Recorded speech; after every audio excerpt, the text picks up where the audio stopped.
नमस्कार साथियों। तो आज की क्लासेस हम शुरू करते हैं। आज हम लोग देखेंगे वैदिक काल। वैदिक काल से सारे क्वेश्चंस को हम लोग लेंगे।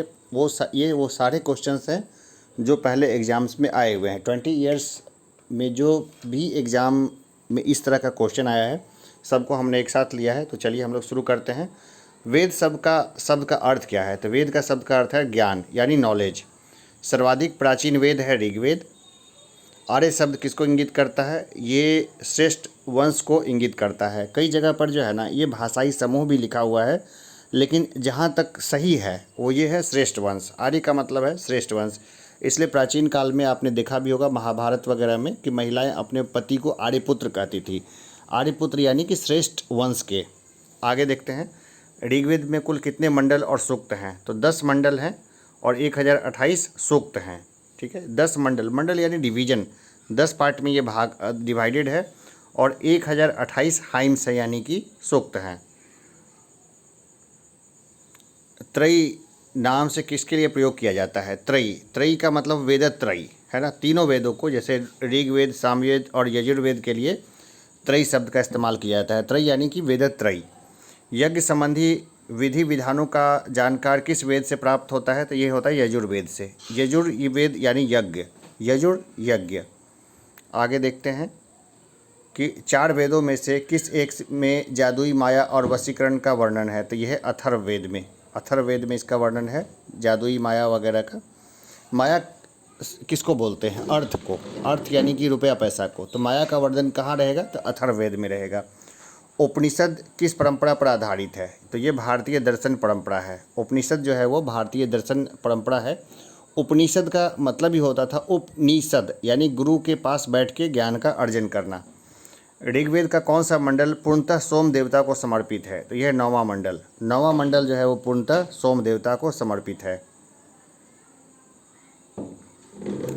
अध्यात्म ज्ञान से संबंधित नचिकेता और यम का संवाद किस उपनिषद से प्राप्त होता है? तो ये प्राप्त होता है कठोपनिषद से। उपनिषद काल के राजा अश्वपति किस स्थान के शासक थे? तो ये कैकेय के थे। अश्वपति कहाँ के थे? तो कैकेय के शासक थे। मोक्ष प्राप्ति के साधन की चर्चा किस वैदिक साहित्य में की गई है? तो ये की गई है उपनिषद में।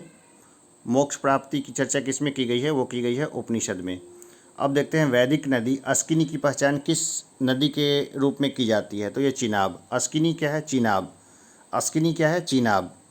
आरंभिक वैदिक साहित्य में सर्वाधिक बार वर्णित नदी कौन सी है? तो यह है सिंधु।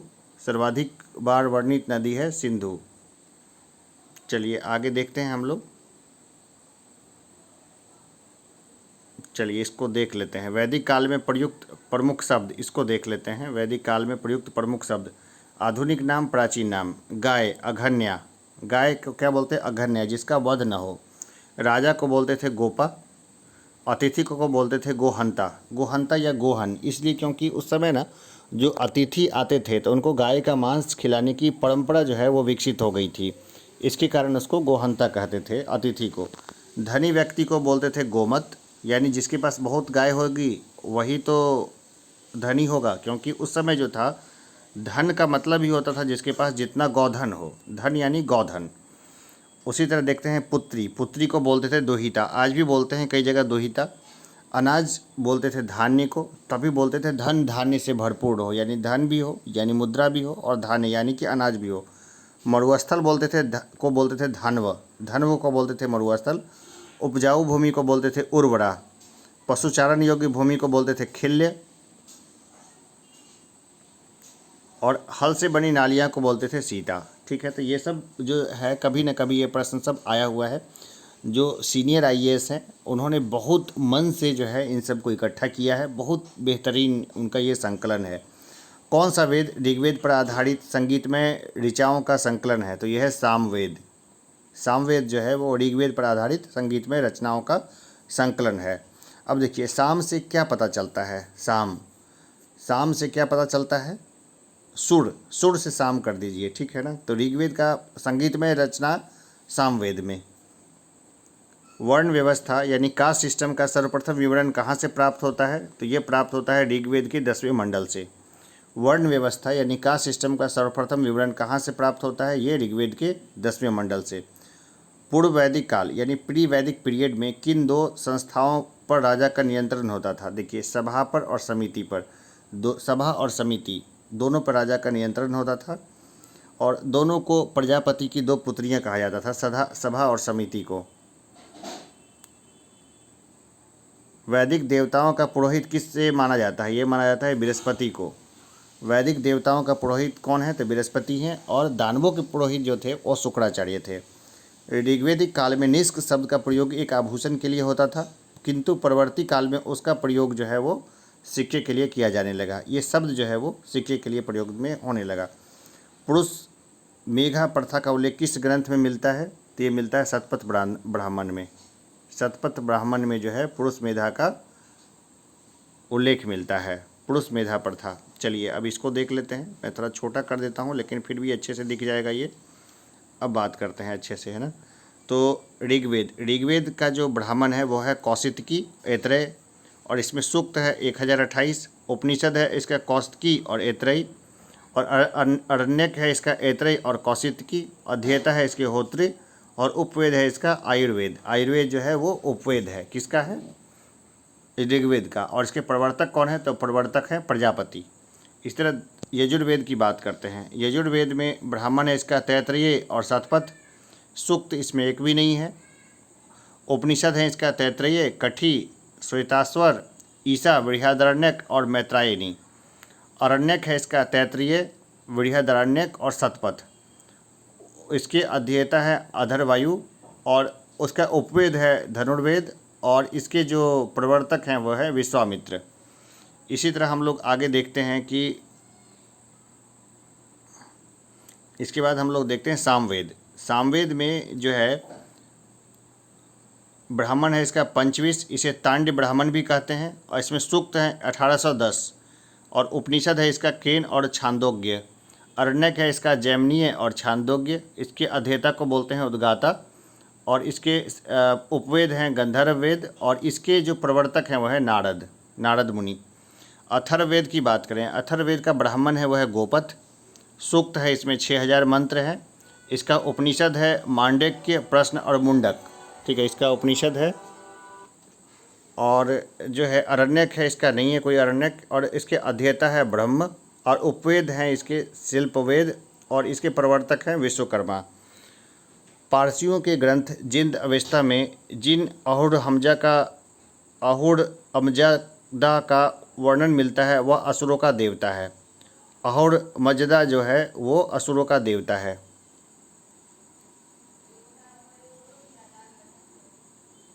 आगे देखते हैं। ईरान से भारत में आर्यों के आने की सूचना जो है वो बोगस कोई अभिलेख से मिलती है। बोगस कोई अभिलेख जो है ना, वहाँ से ये पता चलता है कि आर्य जो है वो ईरान होते हुए ही भारत आए हैं, यानी ईरान से भारत आए हैं, इसका भी पता चलता है। देखिए, बोगस कोई अभिलेख है ना, उसमें जो उस समय के देवता हैं, ऋग्वेदिक कालीन देवी देवता हैं, उनका वर्णन उसमें मिलता है। इंद्र का वर्णन है, और भी लोगों का वर्णन है, तो उसको भी हम लोग देखेंगे। उत्तर वैदिक काल में किस क्षेत्र को आर्य संस्कृति की धुरी समझा गया? तो ये था अंग एवं मगध को। अंग और मगध जो था वो आर्य संस्कृति की धुरी हो गया उत्तर वैदिक काल में। गोत्र यानी क्लैन शब्द का सर्वप्रथम प्रयोग किस काल में हुआ? ये हुआ ऋग्वैदिक काल में। ऋग्वेद संहिता में दूसरे से 7वें मंडल तक सर्वाधिक प्राचीन माने जाते हैं। इसे गोत्र मंडल यानी क्लैन डिवीजन के नाम से भी जाना जाता है। ऋग्वेद काल में जनता का विश्वास किसमें था? तो बलि एवं कर्मकांड में था।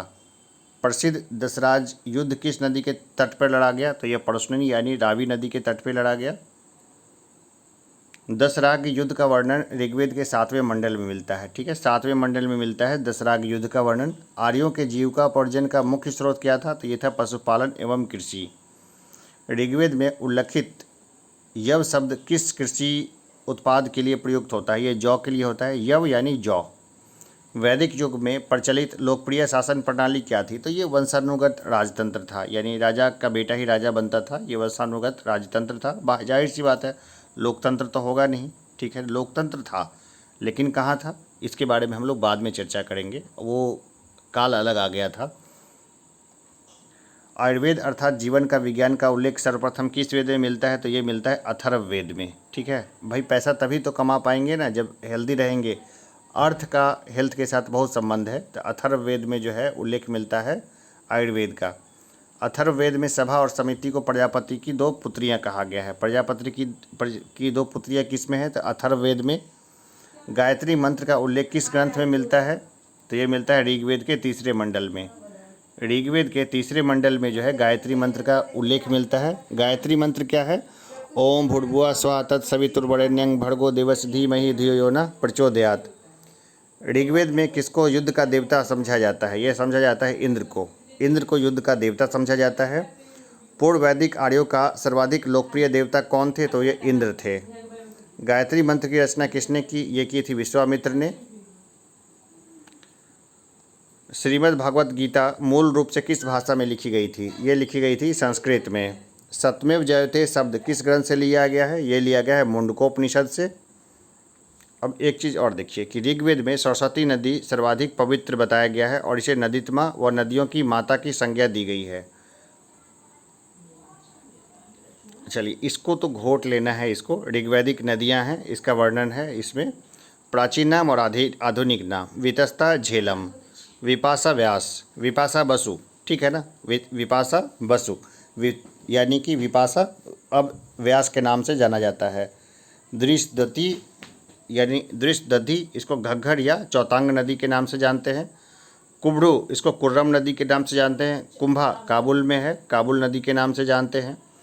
सदानीरा ये बोलते हैं गंडक को। बीपीएससी के लिए फेवरेट है ये वाला, ठीक है ना। सदानीरा कौन है? तो गंडक है। अस्किनी, अस्किनी बोलते हैं चीनाब को। पुराना नाम है अस्किनी, नया नाम है चीनाब। सतलज को पहले सतुद्री बोलते थे, अब बोलते हैं सतलज। पहले क्या था? सतुद्री। और जो गोमती है वो पहले गोमल था। सिंध है वो पहले सिंधु था। घग्घर है उसको पहले सरस्वती नदी बोलते थे। सरस्वती एक लुप्त नदी भी है जिसके बारे में हम बाद में चर्चा करेंगे। सोहन, सुषुम्ना को बोलते थे सोहन। स्वात को बोलते थे सुवास्तु। अब आगे देखते हैं ऋग्वेद की मूल लिपि क्या थी। तो ऋग्वेद की जो मूल लिपि थी वो ब्राह्मी। ऋग्वेद की मूल लिपि थी ब्राह्मी। जीविकोपार्जन हेतु वेद वेदांग पढ़ने वाला अध्यापक क्या कहलाता था? तो ये कहलाता था उपाध्याय। राजा की उत्पत्ति का सिद्धांत किस ब्राह्मण ग्रंथ में मिलता है? तो ये मिलता है ऐतरेय ब्राह्मण में। शोल्ब सूत्र किस विषय से संबंधित पुस्तक है? यह है ज्यामिति की। ज्यामिति जो है वो शोल्ब सूत्र से संबंधित है। अस्तोमा सद्गमय वाक्यांश कहाँ से लिया गया है? तो ये लिया गया है बृहदारण्यक उपनिषद से। बृहदारण्यक उपनिषद से लिया गया है अस्तोमा सद्गमय। चरक संहिता नामक पुस्तक किस विषय पर लिखी गई है? तो ये लिखी गई है चिकित्सा पर। चिकित्सा पर लिखी गई है चरक संहिता। याज्ञवल्क्य गार्गी संवाद का उल्लेख कहाँ मिलता है? ये मिलता है बृहदारण्यक उपनिषद में। वैदिक काल में लंबे समय तक अविवाहित रहने वाली कन्या को क्या कहते थे? तो वो कहते थे अमाजू। लंबे समय तक जो रहती थी अविवाहित उसको बोलते थे अमाजू। वैदिक काल में द्विज श्रेणी में कौन शामिल थे? तो ब्राह्मण, क्षत्रिय एवं वैश्य। द्विज का मतलब यह है कि उनका जन्म 2 बार होता था। एक तो जो जन्म लेते थे वो, बाकी जो संस्कार होते थे तब उनका दूसरा जन्म होता था। तो ये बेसिक है। अब क्या है, जो आपको अगर अच्छा लगा हो क्लास, घोटने वाली क्लास है, तो चैनल को सब्सक्राइब कर दीजिए। अगर सब्सक्राइब ना किया हो तो सब्सक्राइब कर दीजिए। आपको पसंद आए तो लाइक कर दीजिए, और लगे कि किसी को शेयर करना हो तो शेयर भी कर सकते हैं, इसको शेयर कर दीजिए। तो देखिए अभी के लिए इतना ही। क्लास के शुरुआत में या बीच में या कहीं पर भी मैं फालतू बातें बोलना पसंद नहीं करता हूँ, क्योंकि आप आराम से पहले पढ़ लीजिए, समझ लीजिए। जैसे लास्ट में कुछ भी बोला तो आप चाहें तो इसको कट कर दीजिए, उसको मत देखिए। जितना काम का है उतना ही देखिए। तो जो भी तैयारी करने के लिए सीरियस एस्पिरेंट है, मैं उन्हीं के लिए वीडियो बनाता हूँ। ऐसे टॉपिक्स नहीं उठाता जिस पे खूब सारे व्यूअर्स आ जाएं लेकिन आउटपुट नहीं हो। अभी जिन लोगों का सिलेक्शन हुआ है इस चैनल के माध्यम से, उन लोगों ने बहुत भावनापूर्ण अच्छी पोस्ट लिखी है मुझे। कभी इच्छा होगा तो वो पोस्ट भी शेयर करूंगा, लेकिन अभी फ़िलहाल तो एग्जामिनेशन का टाइम है। तभी के लिए इतना ही। धन्यवाद।